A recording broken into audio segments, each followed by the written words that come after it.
Esther chapter 2. After these things, when the wrath of King Ahasuerus subsided, he remembered Vashti, what she had done, and what had been decreed against her. Then the king's servants who attended him said, "Let beautiful young virgins be sought for the king, and let the king appoint officers in all the provinces of his kingdom, that they may gather all the beautiful young virgins to Shushan, the citadel, into the women's quarters, under the custody of Hegai, the king's eunuch, custodian of the women. And let beauty preparations be given them. Then let the young woman who pleases the king be queen instead of Vashti." This thing pleased the king, and he did so. In Shushan, the citadel, there was a certain Jew, whose name was Mordecai, the son of Jair, the son of Shimei, the son of Kish, a Benjamite. Kish had been carried away from Jerusalem with the captives who had been captured with Jeconiah, king of Judah, whom Nebuchadnezzar, the king of Babylon, had carried away. And Mordecai had brought up Hadassah, that is, Esther, his uncle's daughter, for she had neither father nor mother. The young woman was lovely and beautiful. When her father and mother died, Mordecai took her as his own daughter.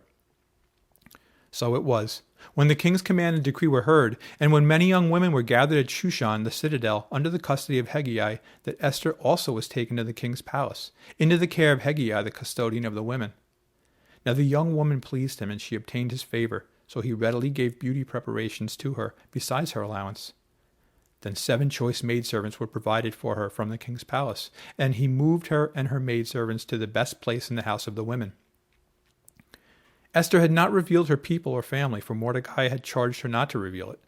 And every day Mordecai paced in front of the court of the women's quarters to learn of Esther's welfare and what was happening to her.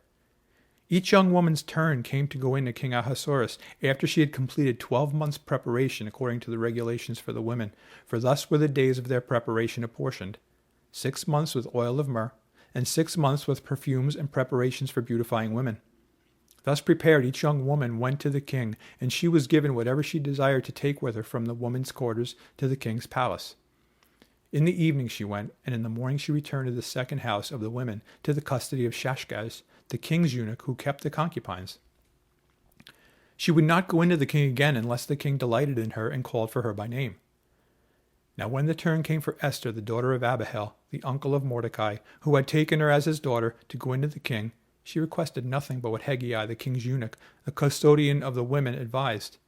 And Esther obtained favor in the sight of all who saw her. So Esther was taken to King Ahasuerus into his royal palace in the 10th month, which is the month of Tebeth, in the 7th year of his reign. The king loved Esther more than all the other women, and she obtained grace and favor in his sight more than all the virgins. So he set the royal crown upon her head and made her queen instead of Vashti. Then the king made a great feast, the feast of Esther, for all his officials and servants, and he proclaimed a holiday in the provinces and gave gifts according to the generosity of a king. When virgins were gathered together a second time, Mordecai sat within the king's gate.